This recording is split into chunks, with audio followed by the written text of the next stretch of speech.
Okay, we can start. Yeah. So today we are starting with the book 2, part 6. That is the conversion of the low and the laity. The word here, the word low and the lowly. The low word is used here because it was the hierarchical Varna system at the time of Buddha too.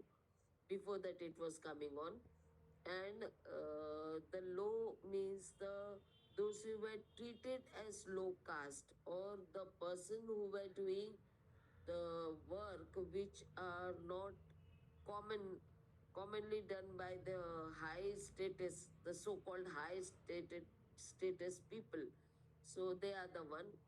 But again, here we can say that the this chapter is included here to show that Buddha did not discriminate anyone on the basis of caste, low or high, not on any of the work what they are doing or what they are. Actually, we are every Sunday we are talking on that the Buddha is converting the mind of the people, converting the behavior of the people. So here, some of the examples of the people who were said to be belonging to the low caste, it's talking on them. And the first one, it comes about the Upali. Upali was the barber at the Kapil Vastu with the living with the Sakyan people as the uh, worker, we can say. So he was treated of low caste because he was barber cutting hair of the people. Now we already know about Upali that he um, accompanied the Sakyans who wanted to join the Sangha of the Buddha. So this all the prince who started to who wanted to join the Buddha Sangha, they started from Kapil Vastu and they took Upali with them so that they did not want all the precious clothes and ornaments to be taken off in front of all people and the family people.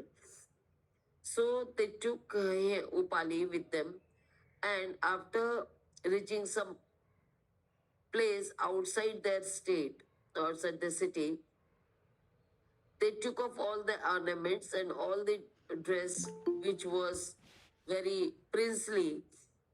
They gave it to the Upali and asked him to return back with all these things and tell them that the Sakyans had joined the Buddha Sangha.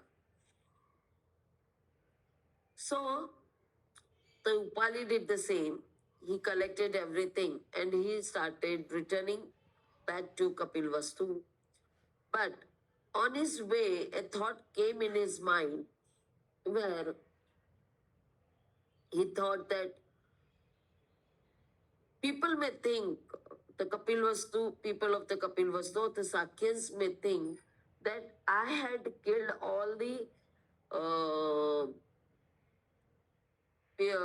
people and taken their robes, robbed them. So it won't be easy for me to escape that situation. So he think, why should not I also join them and leave all these ornaments, all these precious things back? As this thought came in his mind, he hanged that cloth in which the ornaments were there and he put it on the tree, thinking that whoever finds it would be the gift for them.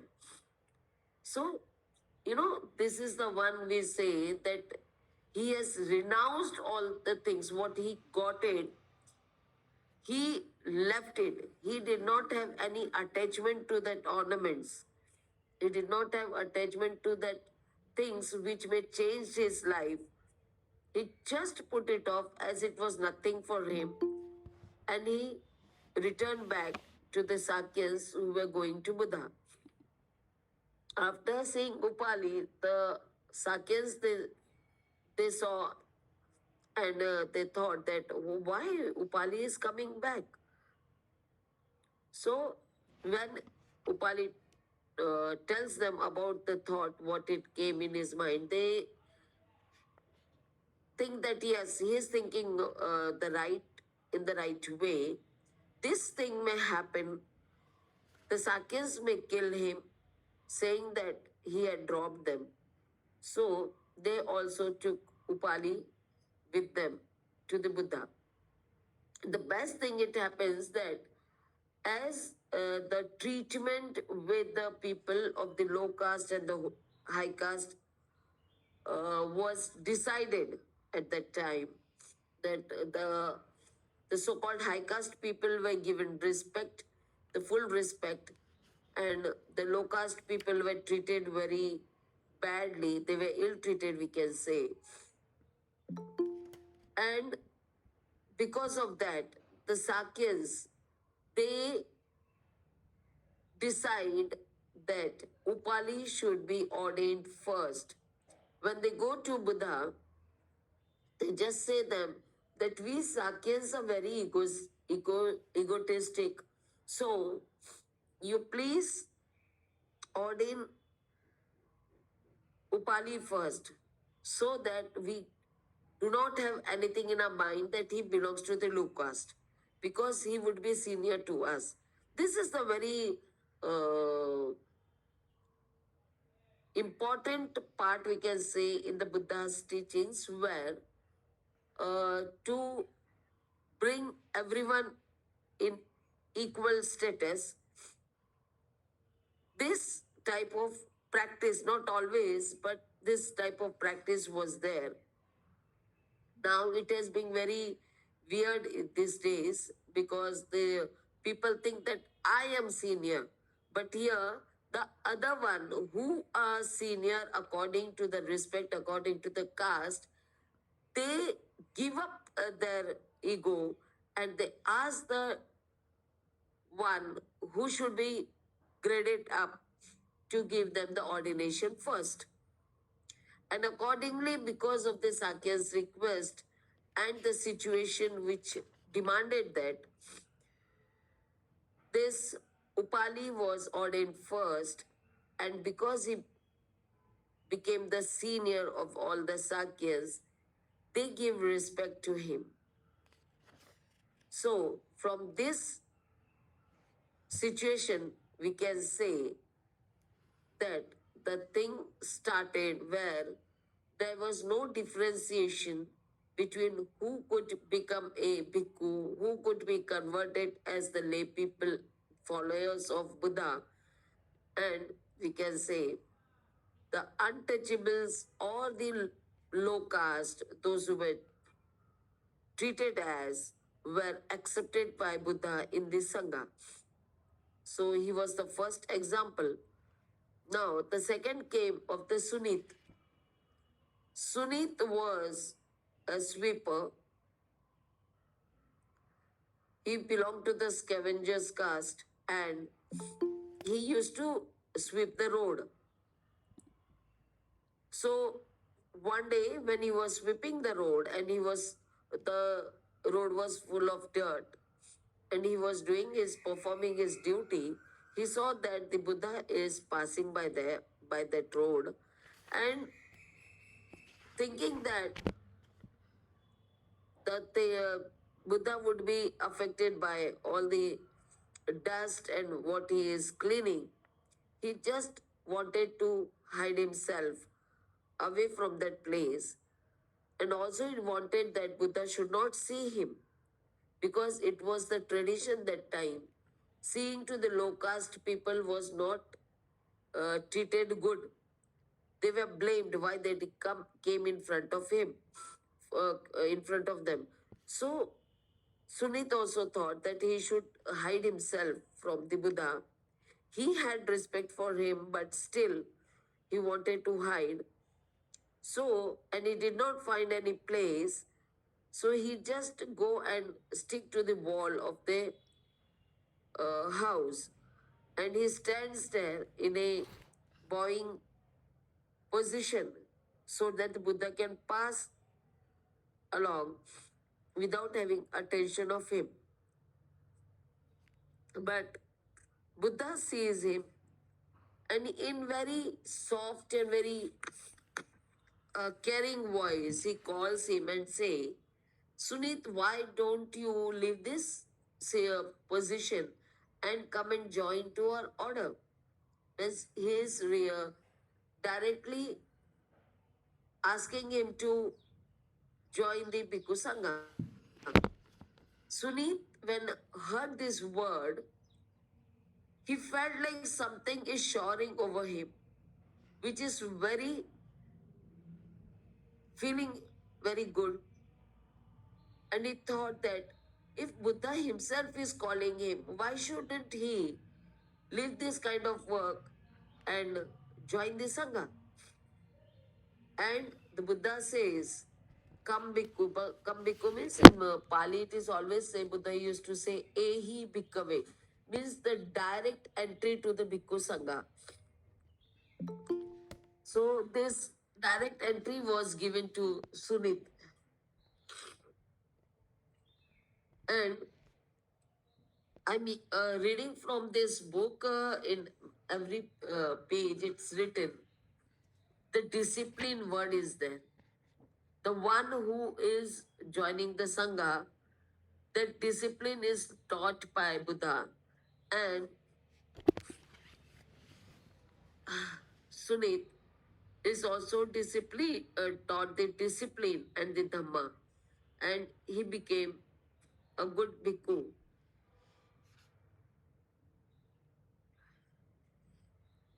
After that, the conversion of Sopak and Supya is given here, where Sopak is the son of a woman who was thought to be dead. Actually, it's from the Shravasti area. Sopak was also born in a outcast community called Pariha. I think this word is used in Tamil Nadu itself, Pariha caste. So it is the outcast caste which is thought to be very low caste. And Sopaka belonged to that community. And it is known that his mother suddenly felt unconscious and she did not wake up. So her husband and the other people thought that she is dead. So they took her to the cemetery and cremated her body. But because of the wind and rain, the pyre of that funeral did not burn. It was put off. And everyone left that place thinking that she is dead. And after the rain stops, it may again, it would be demolished. But she was not, she was alive. She was not dead. As soon as the people left, she gave birth to a child, and after giving birth, she dies. The watchman in that cemetery finds that child and he takes care of him and he gives the name as Sopak. And that watchman also has a son named Supia. Now they both get together, they are brought up together by the watchman. And once they saw Buddha passing by, Sopak, when he was just 7 years old, he saw Buddha passing by and he goes to them and just requests that, can he join the Sangha? He was too young for that. But Buddha says, just welcome, but please go and take the permission of your friend, the father. As it happened at the time of Rahula, the rule was made that anyone who is low at not had the age of majority, they should be taken in the sangha by the permission of their parents. So Sopaka was asked to take the permission of his father. Sopak goes to his father, the watchman, and the watchman gives permission. So they become the he enters the sangha. Later, the superior also thought that he should also join the sangha, and he asked Sopaka that he also want to join it. So you please ask the Buddha that he should be taken in. And accordingly, this both of them, they were the untouchables. They both were outcast of the very low caste. So still, they were without any discrimination or without any questioning. They were entered by the Buddha in the Sangha. Now comes the name of the Sumangala and other low caste people, where the detail of which is not given in this chapter, but the name and from where they are, it is given here. That Sumangala was from the peasant from the Shravasti. He was a farmer having only some few tools to do the farming. So in the fields. So he also was converted and taken in the Sangha. Then Channa, he was from the Kapilavastu and he was a slave in the Shuddhodana's house. He was also taken. Then Dhania from Rajgraha, he was a potter. Kapattakura was a native of Shravasti and he was always covering his body with rags and having a pan in his hand and going for asking rice and grains from the people. So he was known as Kapatakura, that is of rags and rice. So later, as he grew up, he was working as selling grass and earning his life. So these are few examples where it is given here that Buddha, without any discrimination or without thinking of which class or caste they belong to, how their economical status or the social status was, they were without hesitation taken in the Sangha and asked to become the bhikkhu. Now, another one is the Suprabuddha, the leper. The leper means a person who is suffering from an illness which is thought to be uncurable. As in today's time, we see that it's curable, but still, it is thought that the one who are lepers, they are untouchables because it spreads within the people. Uh, for the some extra knowledge from apart from this chapter I'm giving you, the lepers are not allowed in the Sangha. They are not, because people have to go to the people and people may think otherwise. So they are not taken in the Sangha, but they can follow the Buddha. They can have their happy life, and so they are allowed to listen to the Dhamma and follow in their life. So he was converted as the follower, not as a bhikkhu, but as a follower of Buddha, as a lay person. So here, this Prabhuda was from Rajgraha and he was feeding some squirrels, and he thought that he was uh, he was living a very miserable life, it is said. Once he saw the Buddha was sitting at one place and he was teaching Dhamma, but he thought, Suprabuddha thought that the food is being given there. It is being distributed. So he thought that he will also go there and have food in that place. But when he goes near to that place, he see that Buddha is sitting there and giving discourse to the people. So a thought come in his mind and he says that why shouldn't he listen to it first now, because no food is there but a discourse is going on, and he thought that he should listen to Buddha, and he thought that he had come here to listen it, like that his the thought came. So he go and sit in between the gathering, and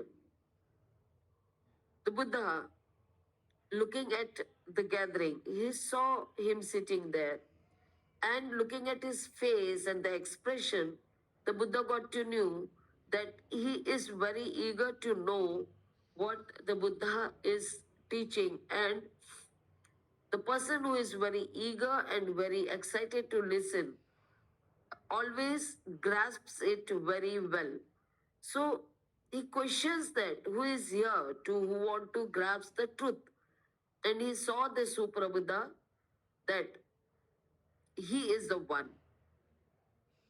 So he preached the sermon. He gives his deshana to the people there, and he tells about every part of the Dhamma which is needed there. The people listen very well, and the life of Bhikkhu, alms giving, and how the people can give them the alms and all, how the life is very good. It's heavenly. Heavenly means without any sufferings. So, freedom from everything.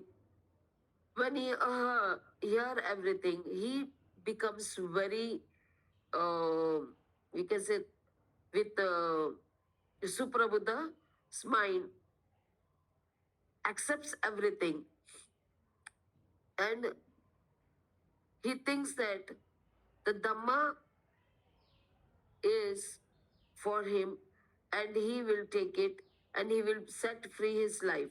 He will get the freedom, and he will come out of these sufferings what he had. Here the example is given of the white cloth. I think I gave this example last time. Why white cloth is used for by the people who are coming to listen to Dhamma, or when they attend the Dhamma programs. I told you that whenever a person who is wearing white clothes, they take care that no stain should be there, and um, so that they never sit on the places where it's dirt, or the white cloth may get destroyed by the stain. So, and this because Buddha say, as the people do this, we have to compare it with the Buddha's teaching, where Buddha says your mind should also be with health. Very thoughts in your mind should be like that. It should be taken care that no unpure thoughts should come in your mind. But here another example is given here about the white cloth, where Buddha says the white cloth is free from stains, and thus it is ready to receive the dye, because at that time the bhikkhus were not using the direct cloth with whatever, if they are white or of any other color, they were dye. They were given the color, same color. They were use the dye to make it same color.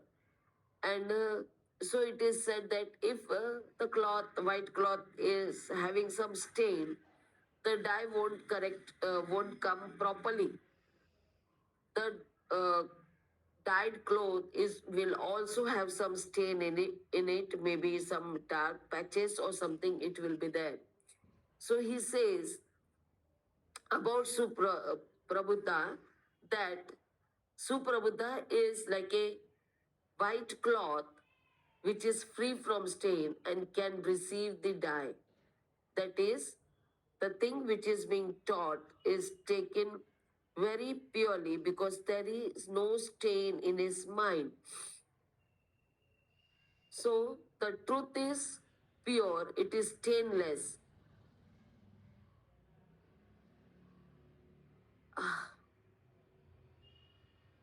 The Suprabuddha got the truth of what Buddha was saying.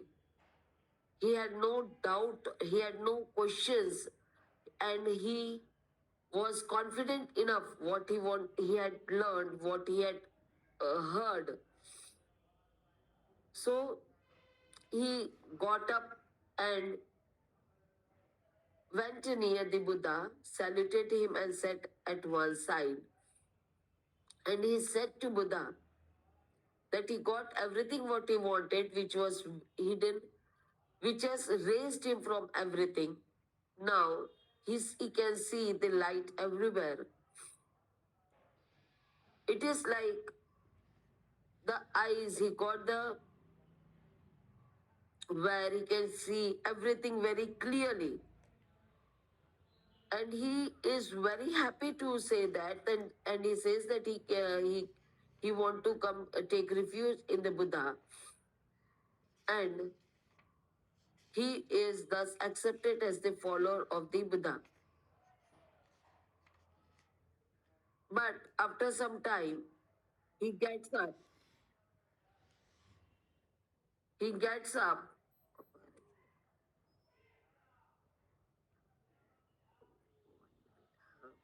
He gets up and he wanted to return back to his place after hearing the Buddha.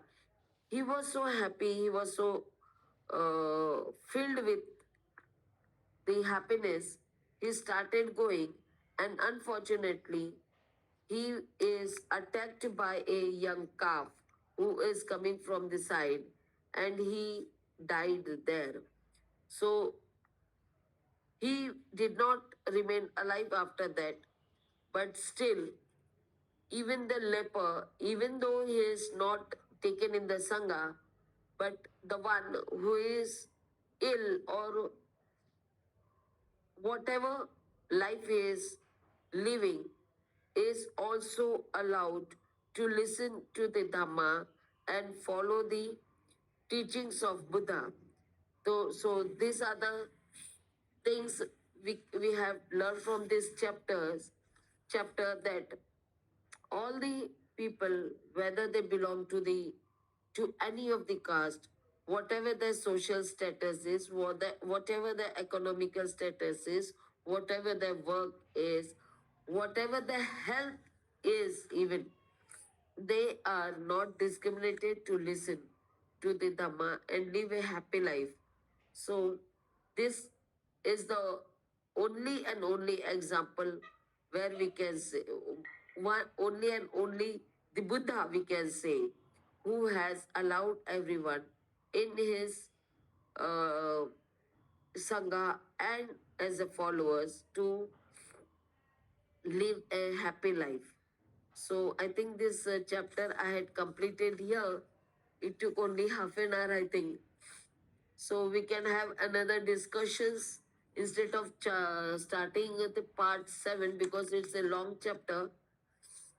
We can continue it in next Sunday, but today we can have a just some discussion on different questions or topics if we really want.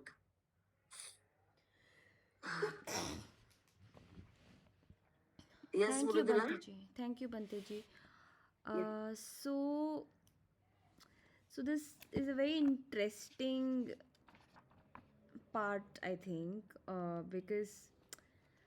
because I can understand how it can be very threatening for people who relied on social orders of inequality and hierarchy when Buddha has like included everyone and everyone had a place to go.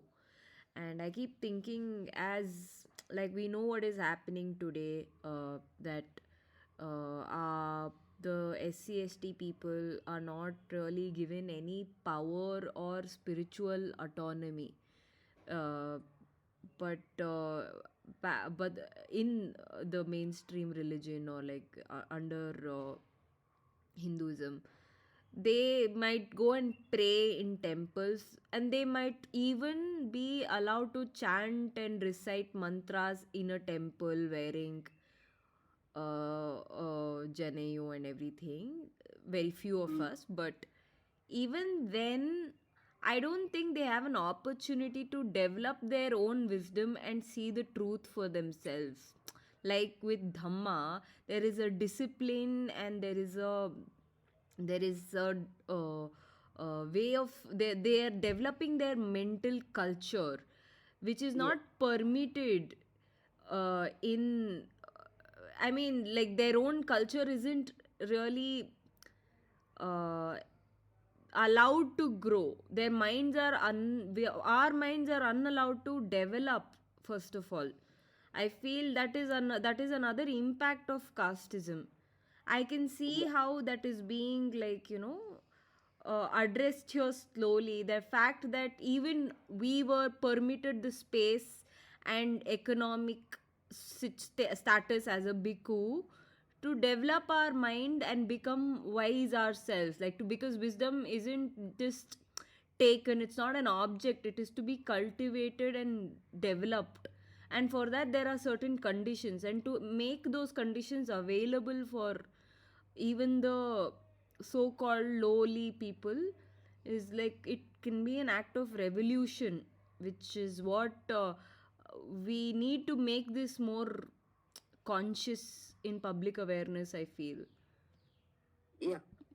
Sure. One thing I'm also getting from here, that uh, Buddha did not have any place where people were called for chanting or some kind of prayers to do, Hmm. like a temple. You know, Yes. uh, he was living in an open place where the arrangements were made by the rich people to stay. Hmm. Okay, it was just like huts, kuti we say. Huts Yes. were prepared for them, for the Buddha and the people who were in the Sangha.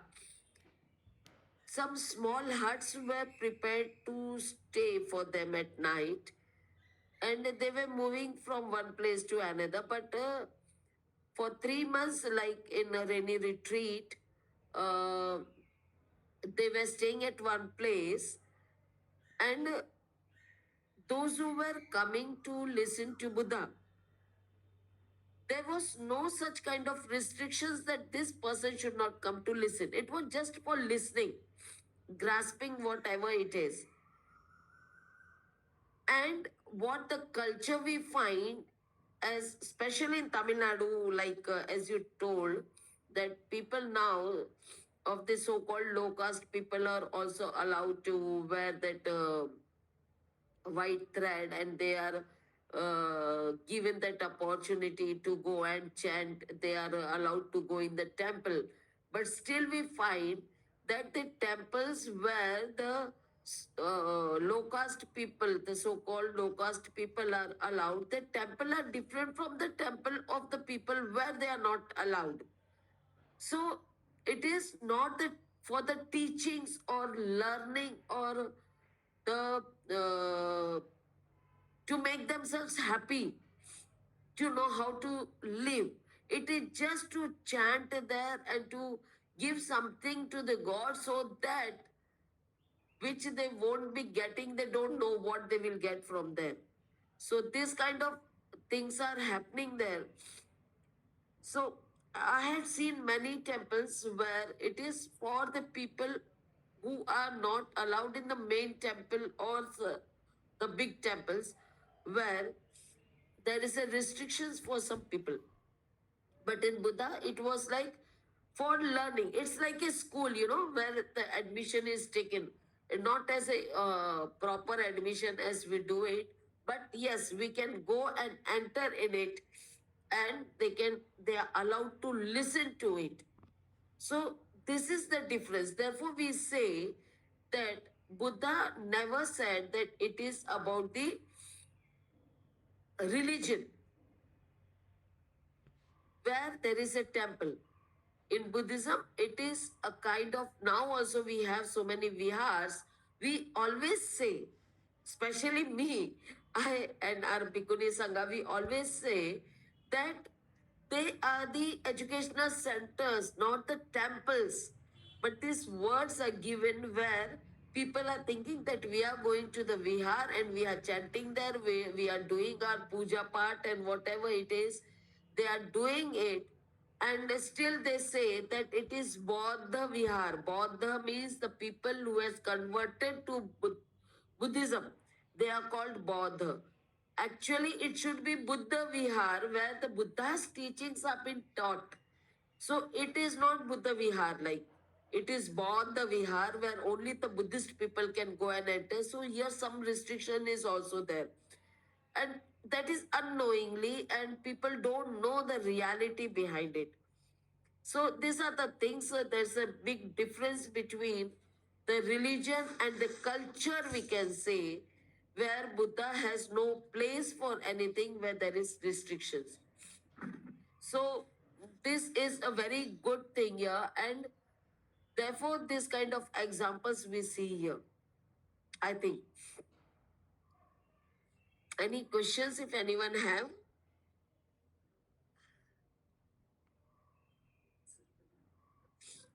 Hello. Yeah, Yeah, Bhante, I have a question. yeah, please. Here there is a mention about the untouchables getting converted to Buddhism, right? I mean, becoming followers of Buddha. Yeah. But Baba Sahib dates untouchability to 400 CE. So why the word untouchable is mentioned during the period of Buddha, when Baba Sahib feels that untouchability originated in 400 CE? How do you account for this? Actually, at that time, it was also there. At the time of Buddha, it was there. But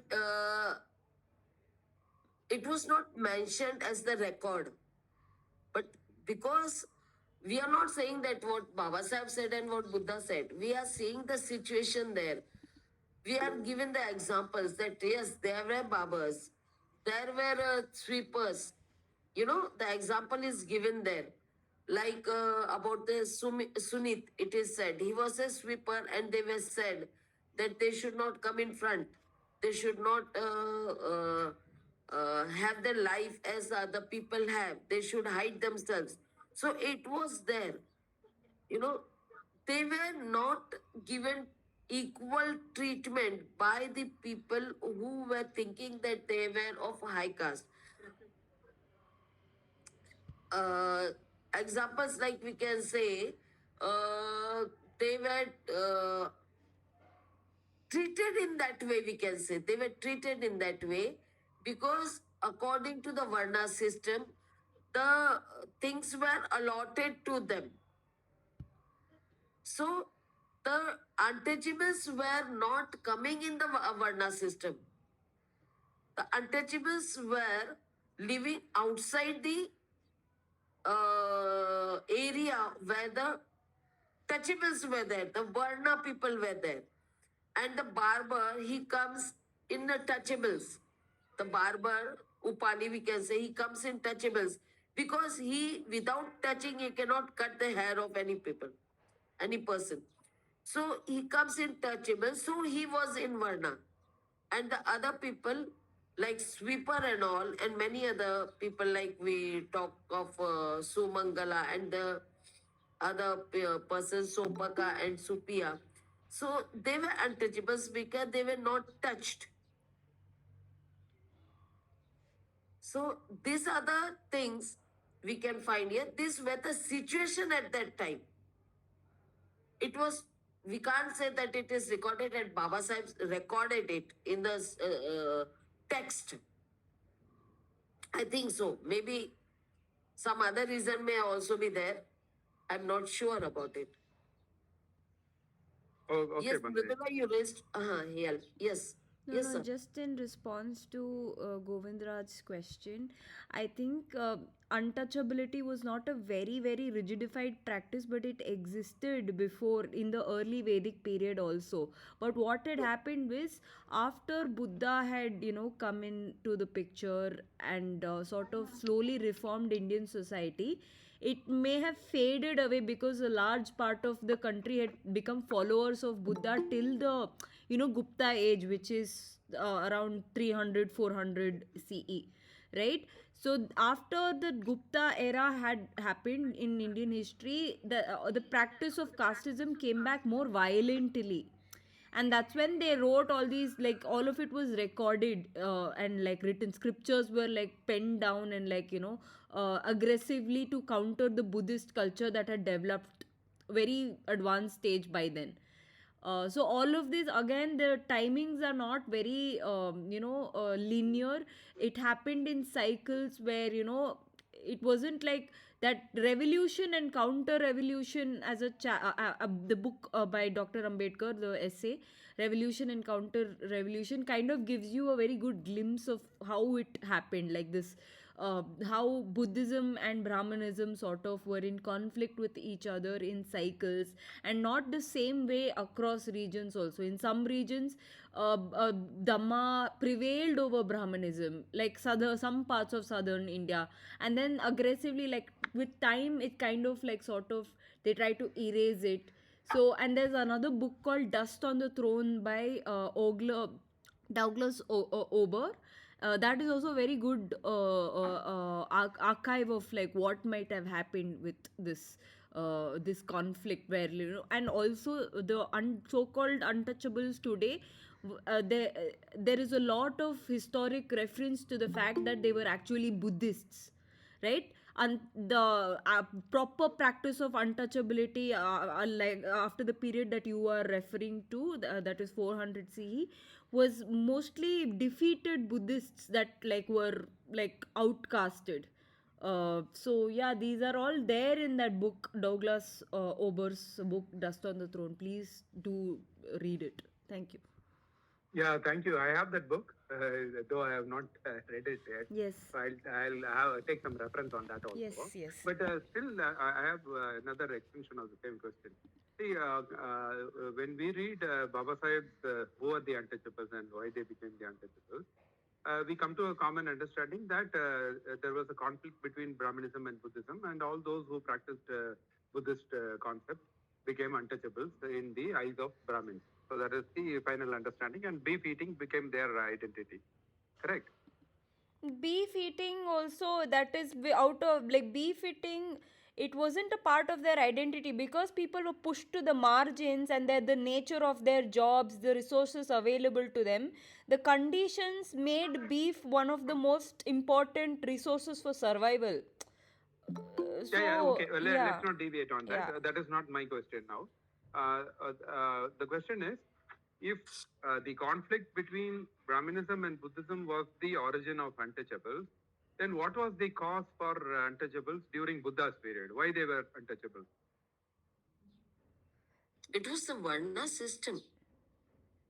So in Varna system was there untouchability, because there were 4 Varnas. Those Which Varna was untouchable? Which were not included in this system were untouchables. Panchamas. Who were they? They are the one who were doing the low work according to them. No, the low work was forced upon. They are saying that sweeping, doing the work of a sweeper. Because they are doing the filthy work. So, Bhante, but then if we explain like that, then the cause for untouchability will turn out to be based on labor. but that is not Yeah, the it true, no? was. It was already there. Earlier to Varna system was based on that. Baba Sahib explained that already. The earlier Varna system was based on the labor. Slowly, it was converted on the birth. Yeah, yeah, Earlier, okay. it was on the labor. Okay. After that, it was converted on the birth because most of the it's a long topic as we can say that the Brahmins, those who were not fulfilling, because they had the exams, according to the exams they were put in the that varna, but some of them were not fulfilling that eligibility, and they were thrown in another varna which was not accepted by many of them, and then they got together and they said that those who are born in that family will belong to that family and that varna as such. So it started that way. Maybe I'm not able to explain because it's a very long topic as such. So Yeah, I know, I can understand. Yes. yeah. Okay, Bhante, yeah. That's it. Yes, but that book, Douglas Ober's Dust on the Throne, is a must read for everyone who's exploring our non Brahminical You can cultures. you Yeah. can put this name of the book in the group, Yes, yes. Mridula, so Yes. that everyone can get access to it. Yes, yes, I will. And it's a very good book. Sometime we can also read that book together, also, maybe in another like space. Yeah. So, Yes. yeah, Yes. it's a good book to, read together as a community. Yeah. Sure. Okay. Okay. Anything else? Any other question we can next week it is going to be a conversion of women, so that's Yes. another very important chapter, so I request all of you all to join into that as well, because um it's a very very I think women there's a lot to say about how Buddhism's engagement with women was like very even more revolutionary than its anti-caste revolution as a religion. So that's again a very nice thing, so please attend that as well. And after that chapter there will be conversion of the fallen and criminals, and after that properly we'll start discussing the philosophy of Buddha's Dhamma from an Ambedkarite perspective. So hereafter it will be very very interesting, these Sunday Dhamma talks, so I request all of y'all who are here to like join in regularly, or at least follow the videos that are on the BFC movement's YouTube channel. So yeah, thank you all for coming. If